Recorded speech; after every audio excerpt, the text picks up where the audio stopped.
Hi friends, मैं दया और दया creative में आप सबका स्वागत है। तो आज मैं आपको 40 इंच चेस्ट के हिसाब से कटोरी फर्मा कैसे बनाना है वो बताने वाली हूँ।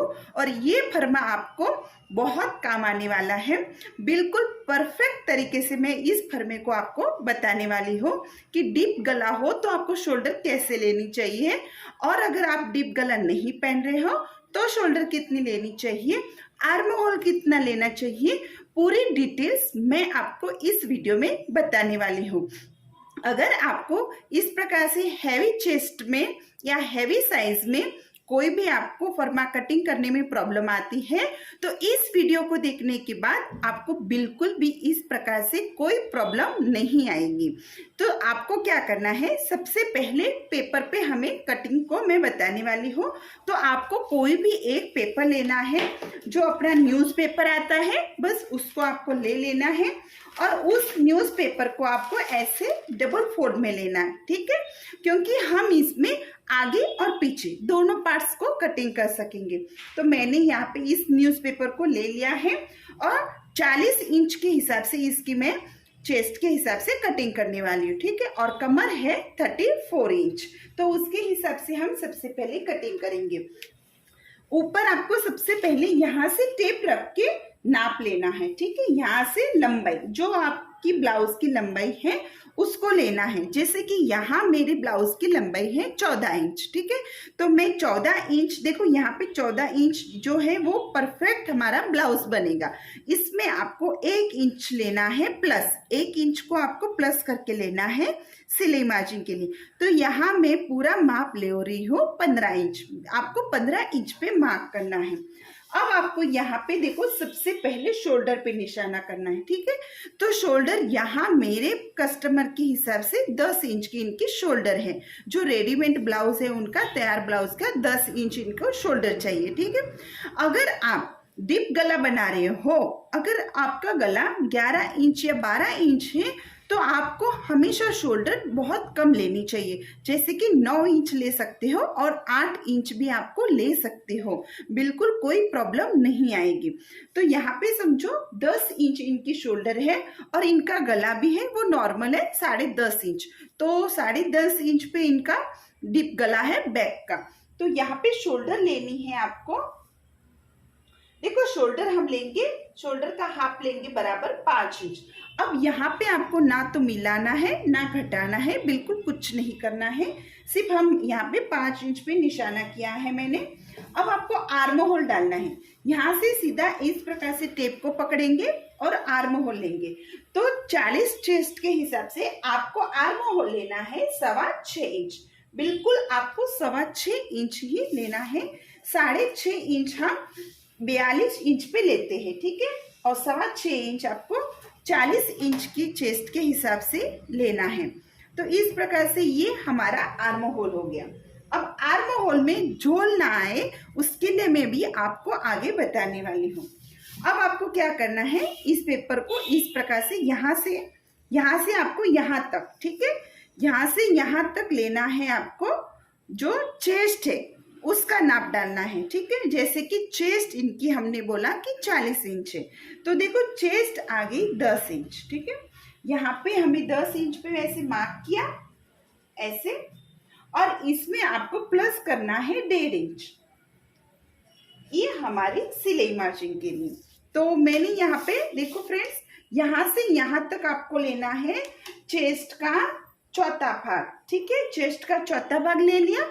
अब इसमें मैंने 1.5 इंच को प्लस करके ले लिया और इस प्रकार से अब आपको लाइन को ड्रॉ करना है,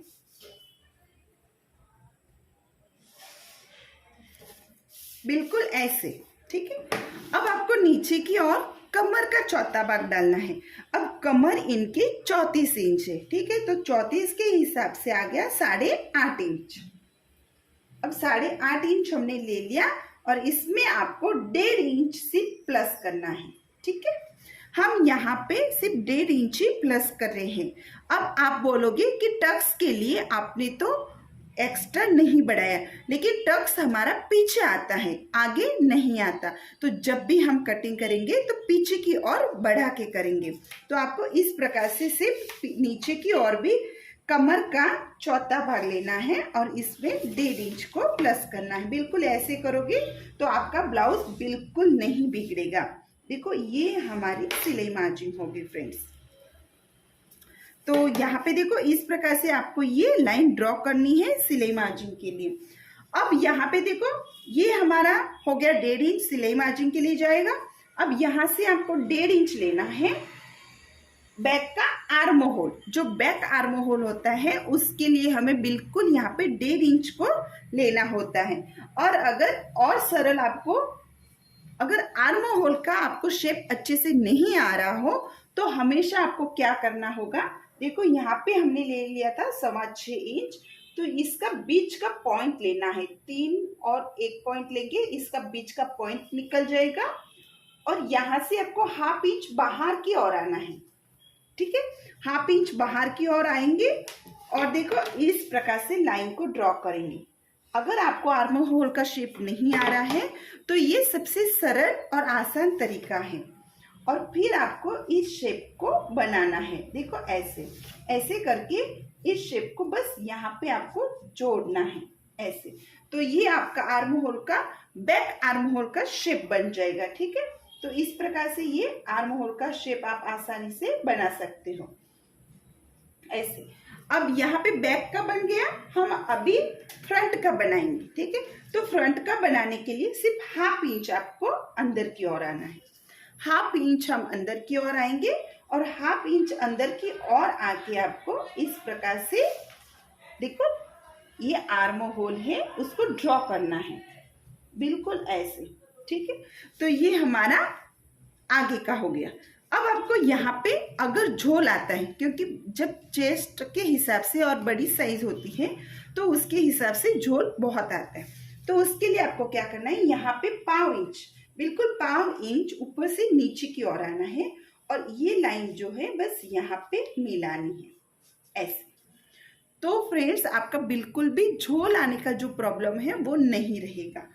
ठीक है, तो इस प्रकार से पहले आपको ये फरमान तैयार करना है। अब हम यहाँ पे शोल्डर लेंगे। तो आपको क्या करना है, अगर आपके शोल्डर 2.5 इंच की है तो यहाँ पे 3 इंच लेंगे। जैसे कि यहाँ 2.5 इंच है तो मैं 1/2 इंच को प्लस करके ले रही हूँ 3 इंच। ठीक है, तो यहाँ पे मैंने 3 इंच पे निशाना किया है। अगर आपकी 2 इंच है तो आप 2.5 इंच ले सकते हो। ठीक है, 1/2 इंच को प्लस करना है क्योंकि 1/2 इंच हमारा 1/2 इंच यहाँ सिलाई में जाएगा और 1/2 इंच यहाँ, मतलब टोटल 1/2 इंच हमारा सिलाई में जाएगा। अब हमें सबसे पहले फ्रंट का गला, जो फ्रंट का गला है आगे का, वो नापना है। तो यहाँ इनकी फ्रंट का गला है 7 इंच। ठीक है, तो यहाँ मैंने 7 इंच पे मार्क किया है और ऐसे लाइन को आपको ड्रॉ करना है इस प्रकार। तो ये हमारा फ्रंट का शेप हो गया। अब आपको क्या करना है, सबसे पहले बस्ट पॉइंट डालेंगे। ठीक है, तो यहाँ पे बस्ट पॉइंट है वो 10 इंच पे है। 10 इंच पे मैंने यहाँ पे बस्ट पॉइंट लिया है। बस ये आपको समझाने के लिए मैं बता रही हूँ कि आप 10 इंच पे बस्ट पॉइंट डाल दीजिएगा। अब आपको यहाँ नीचे की और जो है हमें बेल्ट बनाना है। तो बेल्ट के लिए आपको यहाँ से 3.5 इंच लेना है, ऊपर की ओर 3.5 इंच लेना है और पीछे की ओर आपको 2.5 इंच लेना है बिल्कुल ऐसे। अब यहाँ पे ये 2.5 इंच लिया है, उसको स्ट्रेट लाइन बनाइए। देखो ऐसे, इसको स्ट्रेट बना दिया। अब यहाँ पे हमने ये 2.5 इंच लिया था, बिल्कुल ऐसे आपको ये शेप देना है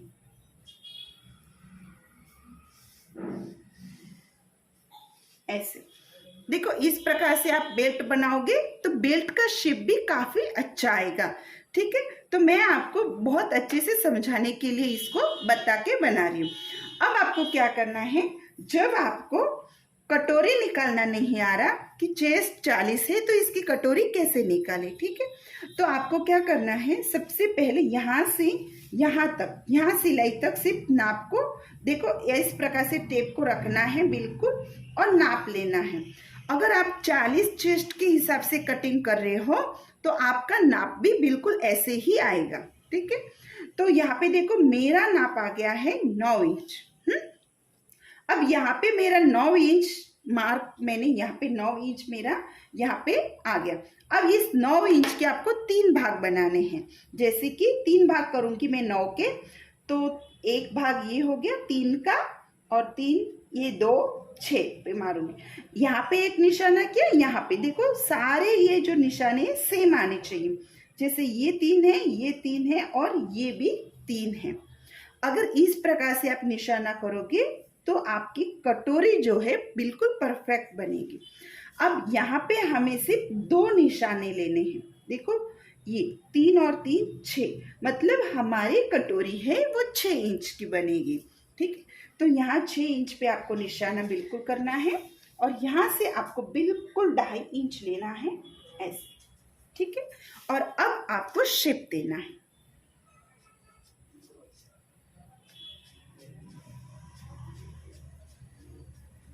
देखो ऐसे शेप आपको इस प्रकार से शेप देना है कटोरी का। देखो फ्रेंड्स, हमेशा कभी कभी जो ये कटोरी होती है वो बहुत गलत तरीके से किसी किसी ब्लाउज में आती है।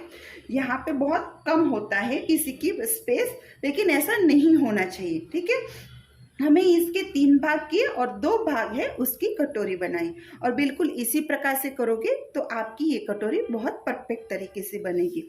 अगर फ्रेंड्स आपने यहाँ पे 1 इंच एक्स्ट्रा ले लिया, ठीक है, तो क्या होगा, आपकी कटोरी यहाँ पे बढ़ जाएगी। ठीक है, जो आनी चाहिए 40 इंच की चेस्ट के हिसाब से वो नहीं आएगी। इसीलिए फरमा जब भी बनाते हो तो फरमे में यहाँ पे 1 इंच को नहीं बढ़ाया जाता। आपको फरमे में जब भी कटोरी ब्लाउज, स्पेशल करके कटोरी ब्लाउज का जब भी फरमा बनाओ तो आप कोशिश करो कि यहाँ 1 इंच को ना बढ़ाओ। जब कपड़े पे फरमा रखोगे तो उसको आपको बढ़ाना होता है। तो इस प्रकार से हम इसको बना लिया। अब इसकी हम करेंगे कटिंग।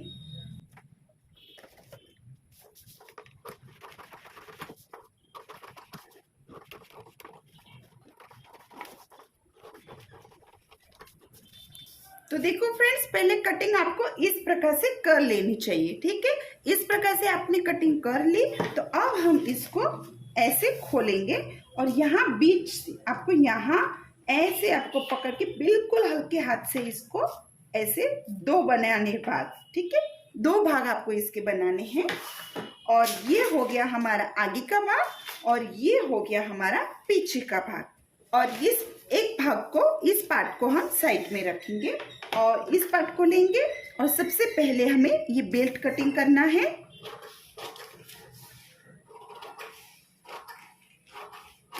ये देखो फ्रेंड्स, ये बेल्ट कटिंग हो गया हमारा। और ये आर्म होल कटिंग कर रहे हैं हम।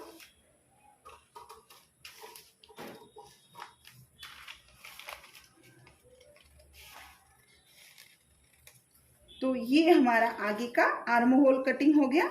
अब हम कटोरी कटिंग करेंगे।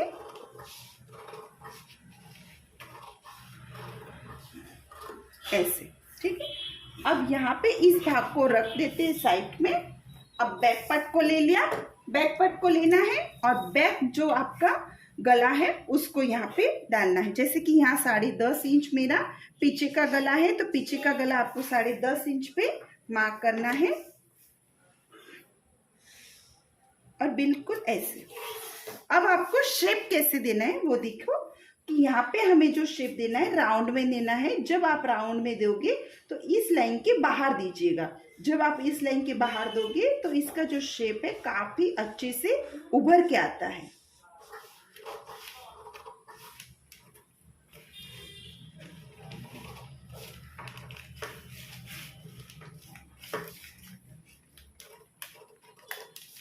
ऐसे। तो इस प्रकार से आपको बैक का गला कटिंग करना है। ये हमारा बैक का गला कटिंग हो गया। अब हमें कटोरी को बढ़ाना है। तो कटोरी को आपको कैसे बनाना, एक और पेपर लेंगे हम, बिल्कुल सिंगल पेपर है ये हमारा, ऐसे। और आपको क्या करना है, ये जो कटोरी है इसको लेना है और रख देना है इसके ऊपर। और बिल्कुल ऐसे इसको ड्रॉ करना है।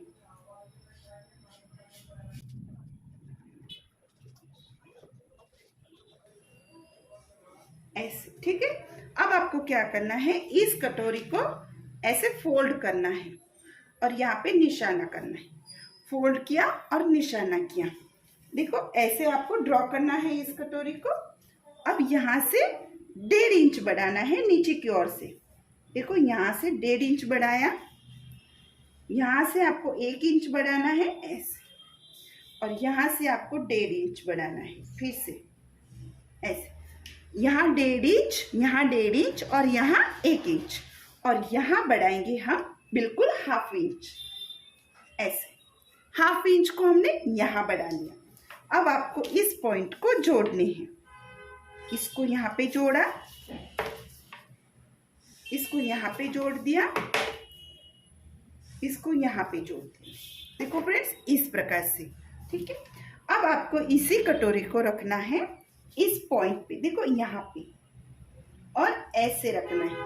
बिल्कुल ये जो किनारा है वो यहाँ पे आना चाहिए, थोड़ा बाहर, बिल्कुल थोड़ा बाहर, और ये ही शेप आपको इस कटोरी में देना है।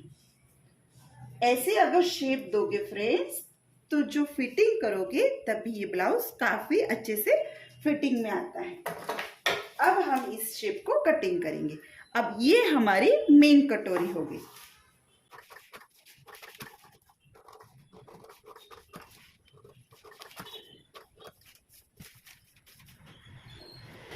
तो देखो फ्रेंड्स, ये हमारी मेन कटोरी हो गई। अब आपको इस कटोरी को ऐसे फोल्ड करोगे, ठीक है, और यहाँ से आपको 1.5 इंच लेना है, और यहाँ से आपको 2.5 इंच लेना है ऐसे, और ये यहाँ पे ऐसे लाइन बनानी है, और ये जो है वो ऐसे फोल्ड होगा, और ये जो है